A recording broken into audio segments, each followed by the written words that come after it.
Hi everyone, this is E.M.P, Electromagnetic, Precursors for Earthquakes.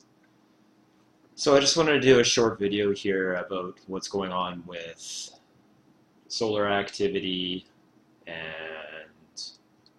cosmic rays and gamma rays, which is, of course, what I mainly focus on. And, the media really hypes solar activity, and so it's really easy to see why people look at space weather, the focus tends to be mainly, if not solely, on the sun. And also, the sun is literally right in our face every day. You can't ever see gamma rays or cosmic rays, so it's just human nature to notice what's in the periphery of our senses, but there's a hell of a lot more going on than but most people generally look at space weather. And it is a fact that the maximum energy that we observe from solar output in a 24-hour period, gamma rays can literally do that in milliseconds. It's no exaggeration. That's a indisputed 100% fact. And I've been saying that we have to look at gamma rays and cosmic rays for the big picture for many years now. I'm posting this data, but it seems like I'm going to have to continue to drive this point home, which is fine because that's the main focus of my channel. So anyways, this was a picture of the sun from SDO satellite yesterday on June the 5th. And as you can see, there's literally no spots. So this, I believe, was the 12th day in a row where we had literally 0 spots, nothing. And I can zoom in here. Completely blank. This is the most blank I've ever seen it, if not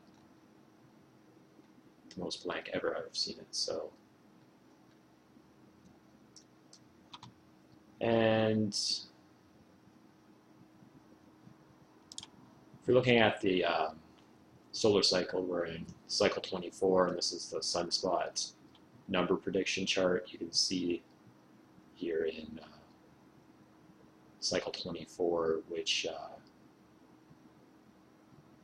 peaked in about 2013, I think, and it's just steadily going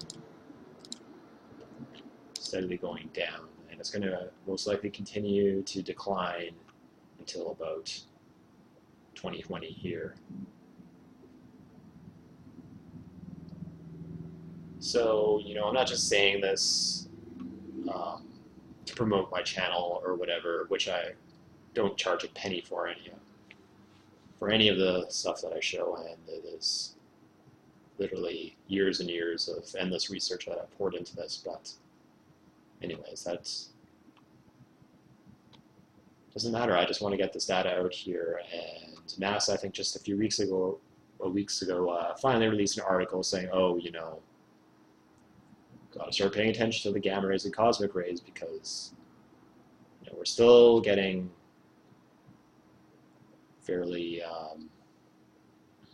large amount of earthquakes and eruptions. It's all on the rise. Geomagnetics is definitely on the rise, and we literally cannot explain what's going on without looking at gamma rays, which come in via the galactic circuit and link up with the solar circuit. And this is one, if not the main reason, why NASA and mainstream theories can't really explain anything, or virtually anything anyways. And I could go on for days on how stupid and ignorant NASA is with their so-called science, which I would actually say is a cult of religious insanity. But of course most people would say I'm insane for saying that, but that's the conclusion. That's the personal conclusion that I came to after many years of my own research.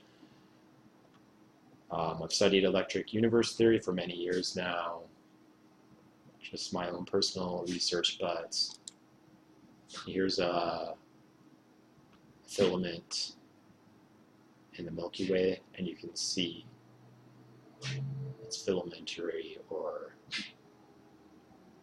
helical structure as electrical currents, aka Birkeland currents, flow through plasma, tend to get these plasma ropes, which is what mainstream theories would call it, but I like the term plasma cables, and these are the transmission lines that transport electromagnetic energy everywhere, literally everywhere. And like I said, NASA and mainstream theories fail to look at this. They don't even, well, 99% of the time, they don't acknowledge the electromagnetic force, which is by far the most powerful force we can actually quantify. And they dream up all this insane crap like dark energy and dark matter, which is just ad hoc or an add-on theory to save a failing paradigm. And Hannes Alfvén said himself that, if you're just trying to save ad hoc add-on theories with press release bullshit, it's not science anymore. It's a definite sign that these mainstream theories are on their legs, and I have the feeling they're going to get blown out of the waters very soon here. But anyways, back to the spotless sun that we had for almost 2 weeks, and like I said, solar flares and coronal mass ejections tend to blind people from what's really going on. And I'm not saying we shouldn't pay attention to this. It is very, when I started getting into space weather, I was blown away by this too until I started looking at electric universe theory and saw the stuff that's going on behind the scenes. And I have to give credit to my main tutor, which is Alan Roser, who runs the Electric Universe Facebook page. It was just awesome, by the way. And I started looking at the galactic surrogate and how everything connects, and the rest is history. And here I am doing this channel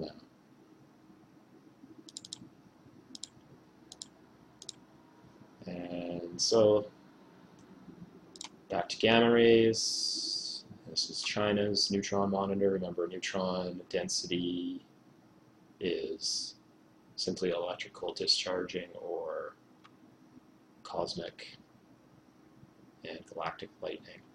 You can see here since the 3rd, we've been getting monsters gamma ray spikes here, and then 4th, starting at about 0800 universal time, another huge electrical discharge there, or neutron density spike. And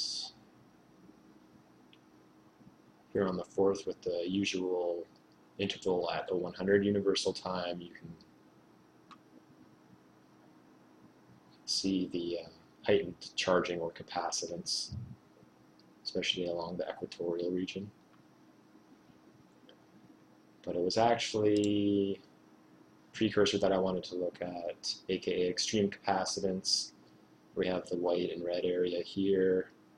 It was on the 2nd. But when you have extreme capacitance like that, remember in the previous video I showed how capacitance of this intensity can affect things for at least a week after this occurs. So keep that in mind. And then we did have a magnitude 5.8 Santa Cruz Islands region.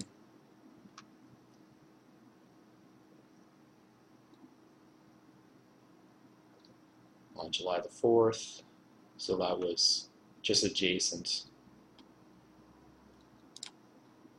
This huge disruption, aka capacitance of the ionosphere right there. So definitely a precursor.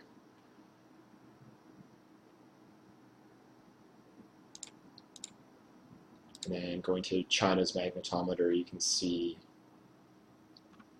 that you definitely had magnetic activity going up from about 700 or 800 universal time till we had the earthquake.